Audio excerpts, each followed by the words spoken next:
Hello everybody, it's Paul Neeson with Torah Life Ministries. Here we are with a friend who's going to talk about his testimonial.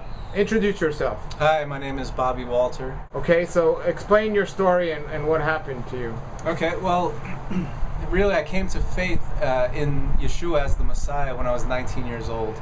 Like I said, I didn't have any kind of religious background, didn't really go to church growing up.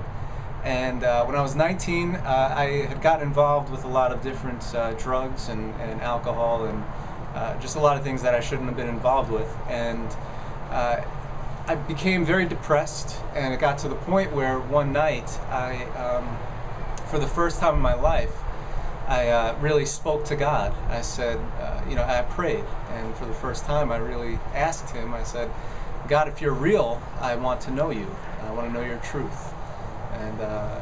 And really, I mean, the months leading up to that moment, He had really been, I guess we could say, He was wooing me, by His Spirit.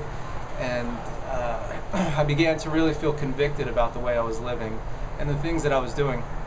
So that brought me to that point, that pinnacle really, where I cried out to God and asked Him to reveal Himself. And that's exactly what He did. I didn't really have a traditional coming to faith type experience where I went to a church and someone led me to faith. It was, I guess the technical term is special revelation, where God literally just plucked me from the fire, simply, I assume, by recognizing the faith, the belief that I had, the trust that I had, that He indeed did exist, and that I was a sinner, and that I needed Him.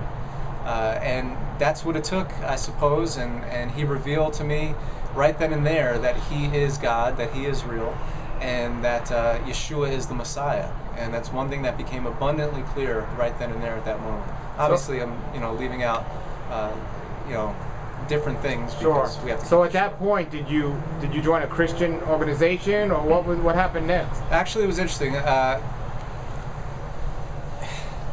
Right away, I was kind of like, because no one really led me to faith, or no one brought me through the process, it was just kind of like, this thing that happened. I didn't know exactly where to go at first. So my journey was a bit scattered. At first, I began to read. That's the first thing I did. I would dove into the scriptures, and I began to read other books by lots of different Christian authors primarily. And one book that really that I remember reading was actually a book by Thomas Merton, who was a Roman Catholic monk from the early 20th century. And some really interesting insights in that book, and his autobiography, that's the book I'm talking about, it's called The Seven-Story Mountain, and it gives his whole life story. So anyway, I mention that because I didn't really know exactly where to go, so I began reading the scriptures, I began diving into the Word, and was reading these outside source books, and I began to try different churches out. And one of the first churches that I tried was actually a Roman Catholic church. And it didn't take long for me to realize that wasn't the place to be, for various reasons. The veneration of Mary, prayers to saints, and just the whole doctrine within Roman Catholicism when it comes to justification. So one of the things that God used that really helped me during that time to kind of stabilize me and to really help me to learn the Word more and more was actually the radio ministries of Moody Radio and Calvary Chapel Network.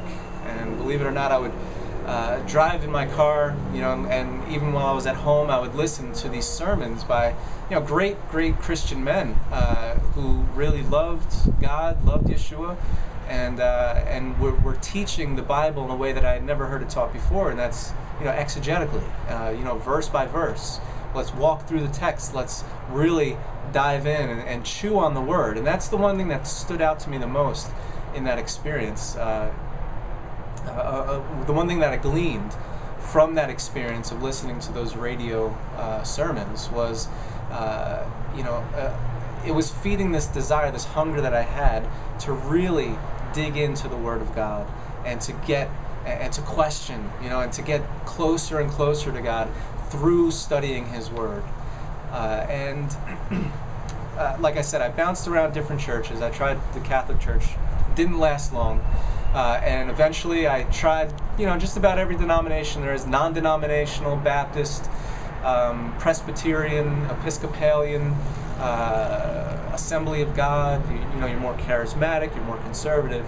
And it really wasn't until probably about 3 years into my walk that God brought me to the point where I was, I guess, ready to really dive into the Hebraic roots of the Scriptures and the Hebraic roots of the Apostolic Scriptures. And that's when I came across a Messianic congregation. And, really at that point, things started to change.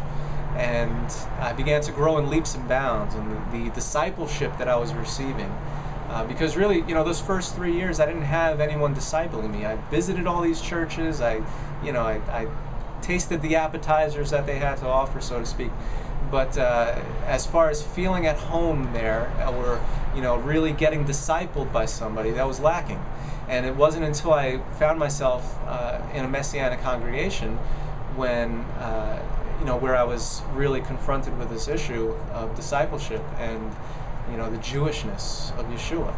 Well, now you're not Jewish, is that correct? That's correct, yeah. So did you feel at any point, or did anyone bring it to your attention that this might be something for the Torah life for Jewish people and you're not Jewish, or that you never had to come across that? Well, yeah, I've come across that, of course. I think anyone who's really involved with the quote-unquote Messianic Jewish movement is going to come across that, because that is it's a hot topic, a hot debate right now within the Messianic Jewish world, is what to do with the Gentiles and how much Torah do we do, and who does Torah? Is it just the Jewish believers, the Hebrew believers, or is it the people, the believers from the nations who have been grafted in as well? So yeah, that was an issue that I came across, and again, I had the privilege of really being discipled by a man who was of the conviction that it doesn't matter how you're born, it only matters that you're born again. And that the Torah life, and that the commandments, and walking in the footsteps of the Messiah, and really loving the Word, and having the privilege of experiencing sanctification, or experiencing God, experiencing a relationship with God through the celebration of the Moedim, the feasts, and celebrating Passover in your home or with your community. That's a privilege that every believer has, and it's something that we can really take hold of. So, the man who discipled me was Rabbi Ben Alpert, and he's been just a dear brother to me, and a dear leader, and a mentor, and a good friend. And he has really helped me to come to that realization and to feel confident in it. And how'd your family and your wife, how'd they take this when you decided we're going to live the Hebraic lifestyle? Okay. Well, when I made the decision, I was still single, and I actually remember, one Shabbat after going to a service and praying to God and asking Him, praying about God, providing a wife for me, and saying, God, whoever this woman is that you have for me, if there is a woman, I just pray, God, that she will be of the same conviction, and that she will, be willing to step out in faith and step away and separate from certain practices or celebrations in order to embrace others that are, in my opinion, more biblical and more scriptural. And, like, again, celebrating the Passover or celebrating Sukkot as a family. And that's exactly what he provided. And I met my wife, her name is Joanna, and she was actually attending the same college that I was attending, and she was in the same congregation that I was in. So we kind of met, and one thing led to another, and we decided that God was bringing us together, and that it was His will for us to get married. So really, I count it a huge blessing that it's a battle that I haven't had to fight, really. Quote unquote divided house, or having a spouse who doesn't really have the same convictions. So I am totally blessed in that respect. Secular people will say to Christians their life is limited because they're following the set of rules according to the Bible, which they're might not really be. But then you got Christians telling people that are observing the Torah life that their life is limited. Has your life been limited in any way since you started embracing the Hebrew roots? No, I would not say that my life has been limited in any way. And if anything, my spiritual life, my walk with God, my life with God has been broadened and opened up to so much more, things that I couldn't even imagine. Now you have a lot of teachings, and you're a great student of the Word, and we'll get into some other topics another time. But is there any message or anything you want to say right now to anyone watching this about making a transition to the Torah lifestyle? Sure, yeah. Just simple things, I suppose, to keep in mind. Always question everything. Take hold of the things that are firm, core, foundational things when it comes to our faith. But if you're being taught something, whether it's in a traditional Christian church or whether it's in a Messianic congregation or a Hebraic roots conference or whatever the case is, question everything. Be like the Bereans that we see in the Apostolic Scriptures in the Book of Acts. Stay true to the Word of God and use that as the plumb line, as the rock upon which you stand, and always bring it back to the Word. Great. If anyone would like to contact you, do you have a way they can do so to ask any questions? Sure, yeah. I'm on Facebook. If you look me up on Facebook, you can friend me there or send me a message on there. My name is Robert Walter on Facebook, and I live in Brooklyn, New York, so that may narrow it down a little bit in your search. And I work for a mission called Chosen People Ministries. Great. Thank you very much. Thank you. Come out of the world, oh my people, seek the truth, avoid the evil, learn Yahweh's ways, Torah Life Ministries, come out of the world.